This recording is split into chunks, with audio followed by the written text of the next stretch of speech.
Subscribe કરો education expert ચેનલને અને અમારા વિડીયો સૌથી પહેલા નિહાળવા માટે બેલ આઇકનને દબાવો. નમસ્તે વિદ્યાર્થી મિત્રો, હું છું ભાર્ગવ લાઠિયા અને સ્વાગત છે તમારું એજ્યુકેશનલ એક્સપર્ટ ચેનલ પર. આજે આપણે ધોરણ 10 વિષય વિજ્ઞાન અને ટેકનોલોજીમાં પ્રકરણ 10 પ્રકાશ, પરાવર્તન અને વક્રીભવન, જેમાં આજના આપણા ટોપિકમાં જોવાના છે પ્રકાશનું પરાવર્તન એટલે શું, પરાવર્તનના પ્રકારો, બરાબર, પરાવર્તનના નિયમો અને વસ્તુનું પ્રતિબિંબ રચાયું છે એવું ક્યારે કહેવાય અને પ્રતિબિંબના પ્રકાર. તો ચાલો શરૂ કરીએ આજનો આપણો ટોપિક.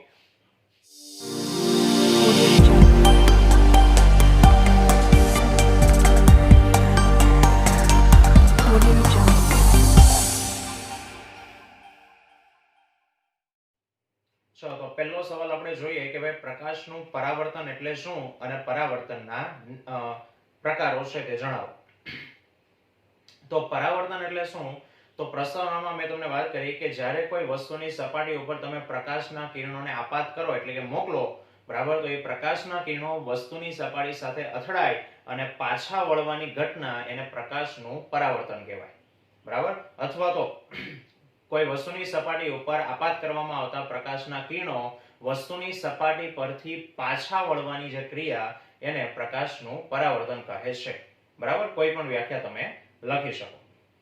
જ્યારે કોઈ વસ્તુની સપાટી ઉપર પ્રકાશ મોકલવામાં આવે, મોકલવો એટલે આપાત કર્યો કહેવાય, બરાબર, તો એ પ્રકાશ એ વસ્તુની સપાટી પર અથડાશે, અથડાય અને પાછા ફરશે, બરાબર, તો એ ઘટના એ જ છે પ્રકાશનું પરાવર્તન.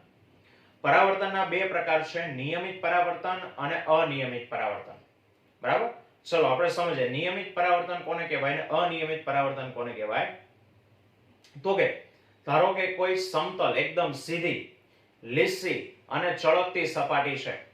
હવે આ સમતલ, લીસી કે ચળકતી સપાટી ઉપર સમાંતર કિરણપુંજ, પ્રકાશનો સમાંતર કિરણપુંજ, કિરણપુંજ એટલે ઘણા બધા કિરણો, અને બધા કિરણો કેવા છે? એકબીજાને સમાંતર. તો તમને આકૃતિમાં દેખાય એ પ્રમાણે કે કોઈ સપાટી ઉપર સમાંતર પ્રકાશનો કિરણપુંજ આપાત કરો, બરાબર, અને એ સપાટી સાથે અથડાય અને જે પાછું ફરતું કિરણપુંજ છે ને એ પણ જો ચોક્કસ દિશામાં સમાંતર જ રહેતું હોય તો આ પ્રકારનું પરાવર્તન એને નિયમિત પરાવર્તન કહેવાય, બરાબર. એટલે કે સપાટી એકદમ સીધી છે, ચળકતી, લીસી, અને એની ઉપર સમાંતર પ્રકાશના કિરણો આવે છે, બરાબર, એ વસ્તુની સપાટી સાથે અથડાઈને પાછા ફેંકાય, એ પાછા ફેંકાતા કિરણો પણ એકબીજાને સમાંતર જ હોય તો આવું પરાવર્તન એને નિયમિત પરાવર્તન કહેવાય.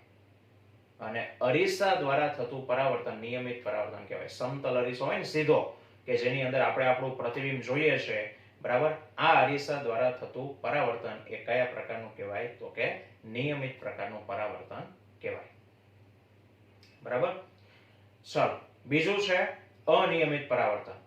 તો અનિયમિત પરાવર્તનની વ્યાખ્યા તો કે અનિયમિત કે ખરબચડી સપાટી ઉપર, પહેલામાં સીધી સમતલ સપાટી હતી, અહીંયા અનિયમિત પરાવર્તન છે તો જે સપાટી છે એ સીધી ન હોય પણ ખરબચડી હોય એને અનિયમિત સપાટી કહેવાય. કે જ્યારે સમાંતર પ્રકાશનું કિરણપુંજ એ અનિયમિત કે ખરબચડી સપાટી ઉપર આપાત થાય, બરાબર, તો અથડાઈને પાછું ફરતું એટલે કે પરાવર્તન પામતું પ્રકાશનું કિરણપુંજ એ એક દિશામાં ન હોય અને એકબીજાને સમાંતર પણ ન હોય પણ આજુબાજુના બધા જ વિસ્તારમાં જો ફેલાઈ જતા હોય તો આ પ્રકારનું પરાવર્તન એને અનિયમિત પરાવર્તન કહેવાય, બરાબર. એટલે કે આપાત થતા કિરણો સમાંતર છે પણ અથડાઈને પાછા ફરતા કિરણો એ બધા એકબીજાને સમાંતર નથી, બધા અલગ અલગ દિશામાં વિખેરાઈ જાય છે, તો એને અનિયમિત પરાવર્તન કહેવાય, બરાબર. અને કોના દ્વારા અનિયમિત પરાવર્તન થાય? તો કે અરીસા સિવાયની કોઈ પણ વસ્તુ દ્વારા અનિયમિત પરાવર્તન થાય. એ પછી પુસ્તક હોય, ટેબલ હોય, બરાબર, કે એકદમ લીસી જમીન હોય તો એના દ્વારા અનિયમિત પરાવર્તન થાય. કેમ? તો કે આ બધી વસ્તુઓની સપાટી તમને ભલે એકદમ સીધી લાગે, ચોપડી હોય, ચોપડીની પૂઠા ઉપર બુક બાઇન્ડિંગ કરેલું હોય અને સપાટીને તમે સ્પર્શ કરો એકદમ તમને લીસી લાગશે, પરંતુ જો માઇક્રોસ્કોપમાં જોવામાં આવે ને તો એની સપાટી ઉપર ઘણા બધા નાના મોટા ખાડાઓ જોવા મળે, બરાબર. ધોરણ 9 માં તમે ભણ્યા છો 12મા ઘર્ષણવાળા ચેપ્ટરની અંદર કે એકદમ લીસી જણાતી સપાટી ઉપર પણ ખાડા અને ટેકરાવાળા ભાગો છે તે આવેલા હોય છે, અને એટલા માટે અહીંયા પરાવર્તન કયા પ્રકારનું થાય? અનિયમિત પરાવર્તન થયું કહેવાય. ચલો હવે વાત કરીએ પ્રકાશનું પરાવર્તનના નિયમોની વાત કરીએ કે પરાવર્તનના નિયમો શું છે. પરંતુ નિયમો ભણતા પહેલા એ નિયમોમાં કેટલાક શબ્દો આવે છે એ શબ્દોની ઓળખ કરવી જરૂરી છે. બરાબર, પરાવર્તનની જે આકૃતિ છે, પ્રકાશ પરાવર્તનના નિયમોમાં આકૃતિ દોરવાની આવે તો એ આ પ્રમાણે આકૃતિ છે. હવે આકૃતિમાં જે શબ્દો છે એ શબ્દોનો હું તમને પહેલા અર્થ સમજાવી દઉં. બરાબર, એક તો નીચે એકદમ લીસી સમતલ સપાટી છે, એના ઉપર એક પ્રકાશનું ત્રાંસુ કિરણ આપાત થાય છે. બરાબર, તો યાદ રાખો જ્યારે કોઈ વસ્તુની સપાટી ઉપર જે કિરણને મોકલવામાં આવે ને એ કિરણને શું કહેવાય? આપાત કિરણ. તો જે કિરણ વસ્તુની સપાટી ઉપર આપાત થાય છે એ કિરણને કહેવામાં આવે આપાત કિરણ. હવે આપાત કિરણ વસ્તુની સપાટી ઉપર કોઈ એક બિંદુએ અડે, કારણ કે ત્યાંથી અથડાઈને પાછું ફેંકાવાનું છે ને, તો આપાત કિરણ વસ્તુની સપાટી પરના જે બિંદુએ આપાત થતું હોય ને તે બિંદુને કહેવાય આપાત બિંદુ. આપણી આકૃતિમાં O બિંદુ એ આપાત બિંદુ કહેવાશે. બરાબર, હવે એ બિંદુ પાસે પ્રકાશનું કિરણ શું થાય છે? અથડાય છે. તો અથડાઈને એક કિરણ પાછું ફરશે. બરાબર, તો વસ્તુની સપાટી પરથી અથડાય અને જે પાછું ફરતું કિરણ છે ને એને પરાવર્તિત કિરણ કહેવાય. અથડાઈને પાછું ફરતું કિરણ એને કહેવાય પરાવર્તિત કિરણ. બરાબર, ચલો હવે આડી સપાટી ઉપરનું આપાત બિંદુ. બરાબર, હવે આપાત બિંદુએથી સપાટીને લંબ દોરો. આપણે નોટબુકમાં આકૃતિઓ દોરવાની છે, યાદ રાખજો. તો નોટબુકમાં આકૃતિ દોરવા માટે તમે સપાટી દોરી હોય, આપાત બિંદુ દોર્યું હોય, હવે એને લંબ દોરવાનો છે તો લંબ અને સપાટી વચ્ચેનો ખૂણો કેટલાનો હોય? 90 નો હોય. ઓકે, તો વચ્ચે જે ઊભી રેખા દોરી છે, બરાબર, એ કહેવાય આપાત બિંદુએ સપાટીને દોરેલો લંબ. બરાબર, ચલો હવે મેન બે વસ્તુ સમજવી જરૂરી છે, આપાત કોણ અને પરાવર્તન કોણ. આપાત કોણ કોને કહેવાય? તો કે આપાત કિરણ. બરાબર, અને આપાત બિંદુ પાસે જે સપાટીને લંબ દોર્યો છે ને એ લંબ અને આપાત કિરણ એની વચ્ચે કઈ ખૂણો બને છે? તો કે હા. તો એ જે ખૂણો બને છે ને એ ખૂણાને કહેવાય આપાત કોણ. એટલે આપાત કોણની વ્યાખ્યા આ પ્રમાણે આપી શકાય કે આપાત કિરણ અને આપાત બિંદુએ સપાટીને દોરેલા લંબ વચ્ચેના ખૂણાને આપાત કોણ તરીકે ઓળખવામાં આવે છે. બરાબર, એને એંગલ ઓફ ઇન્સિડન્સ કહેવાય, એટલે એને I વડે દર્શાવાય. આપાત કોણને સ્મોલ I સંજ્ઞા વડે દર્શાવાય. બરાબર, ચલો તો એવી રીતે પરાવર્તન કોણની વ્યાખ્યા પણ તમને આવડે. પરાવર્તન કોણ એટલે કયો ખૂણો? તો કે પરાવર્તિત કિરણ, પરાવર્તન પામેલું કિરણ અને સપાટીને દોરેલો જે લંબ છે એની વચ્ચે પણ કઈક ખૂણો બને છે તો એ ખૂણાને કહેવાય પરાવર્તન કોણ. બરાબર, જેને અંગ્રેજીમાં એંગલ ઓફ રિફ્લેક્શન કહેવાય. રિફ્લેક્શન એટલે પરાવર્તન. બરાબર, અને એટલા માટે એ ખૂણાને સ્મોલ r સંજ્ઞા વડે દર્શાવાય. બરાબર, તો જો આટલા બાબતોનો તમને ખ્યાલ હોય તો હવે પરાવર્તનના નિયમો છે તે તમને આવડે. પહેલો નિયમ પરાવર્તનનો કે આપાત કોણ અને પરાવર્તન કોણ એ હંમેશા સમાન હોય. અથવા તો એમ પણ કહી શકો કે આપાત કોણ અને પરાવર્તન કોણના મૂલ્ય હંમેશા સમાન હોય, એટલે કે I બરાબર R. આ એટલે આપાત કોણ અને R એટલે પરાવર્તન કોણ. જેટલો ખૂણો આપાત કોણ હોય એટલો જ પરાવર્તન કોણ હોય. આને આધારે MCQ પૂછાય કે કોઈ એક પ્રકાશનું કિરણ વસ્તુની સપાટી પર 30 અંશના ખૂણે આપાત થાય છે, બરાબર, તો એનો પરાવર્તન કોણ કેટલો હોય? તો કે 30. જેટલા અંશના ખૂણે આપાત થાય એટલો જ એનો કયો કોણ હોય? પરાવર્તન કોણ હોય. બરાબર, આ પહેલો નિયમ. બીજો નિયમ, આપાત કિરણ, આપાત બિંદુ પાસે સપાટીને દોરેલો લંબ. બરાબર, અને ત્રીજું કિરણ કયું? તો કે પરાવર્તિત કિરણ. આ ત્રણ વસ્તુ એક જ સમતલમાં આવેલી હોય. એક જ સમતલ એટલે એક જ સપાટી ઉપર આવેલી હોય. બરાબર, કઈ રીતે કહી શકાય? તો કે એને સમજવા માટેની એક પ્રવૃત્તિ છે. બરાબર, થોડુંક મગજ આંકજો તો ખ્યાલ આવશે. કે ધારો કે તમારા રૂમમાં એક દિવાલ છે અને દિવાલને અડાડીને તમે એક ટેબલ છે તે મૂક્યો છે. બરાબર, ધારો કે આ દિવાલને અડાડીને આ રીતના મેં ટેબલ મૂક્યું છે.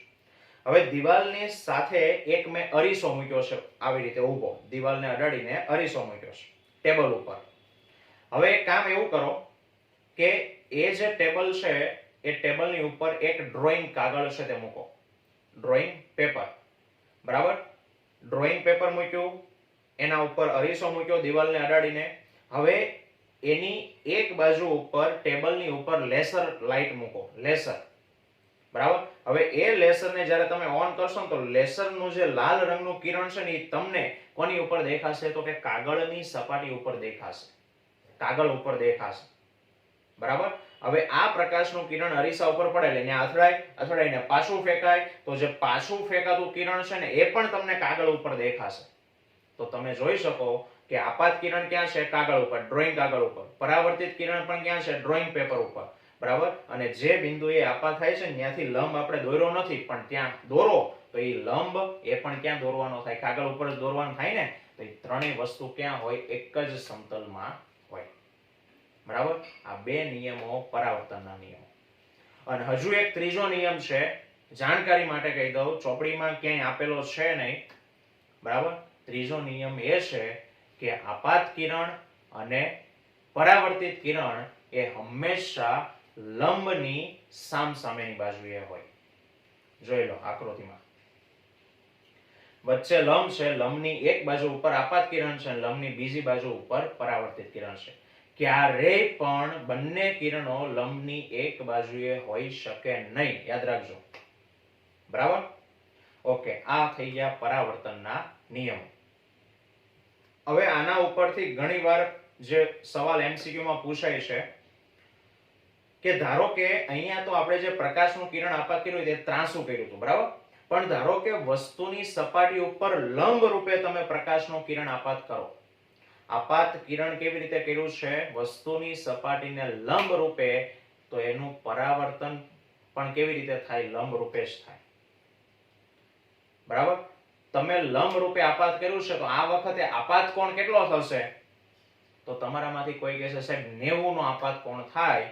તો જવાબ છે ખોટો. આપાત કોણ 90 નથી, આપાત કોણ 0 છે. કેમ? તો કે જે બિંદુએ આપાત કરો છો ત્યાંથી લંબ દોરવાનો આવે ને, અને એ લંબ અને આપાત કિરણ વચ્ચેનો ખૂણો એને આપાત કોણ કહેવાય. તો લંબ ઊભો છે, બરાબર. આપાત કિરણ પણ એ જ દિશામાં જાય છે, જે બિંદુએ લંબ દોર્યો છે એ જ બિંદુએ આપાત કિરણ ઊભું પડે છે સપાટીને લંબ રૂપે. તો આપાત કિરણ અને લંબ વચ્ચેનો ખૂણો 0 થાય, બે સમાંતર છે.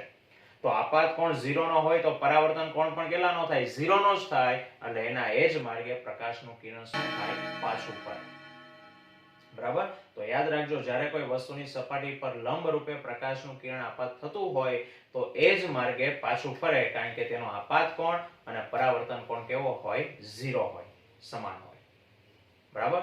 તો આ હતા પ્રકાશના પરાવર્તનના નિયમો અને તેને રિલેટેડ માહિતી. તો મિત્રો, આ તો આજનો આપણો ટોપિક. જો તમને આ વિડીયો ગમ્યો હોય તો લાઈક કરો, શેર કરો અને કમેન્ટ કરો. અને હજુ સુધી તમે અમારી ચેનલને સબસ્ક્રાઇબ ન કરી હોય તો ચેનલને સબસ્ક્રાઇબ કરી અને બેલ આઇકન દબાવો, જેથી અમારા વિડીયો સૌથી પહેલા તમે જોઈ શકો. આવતા વિડીયોમાં ફરી પાછા મળીશું. ત્યાં સુધી જય હિન્દ, જય ભારત.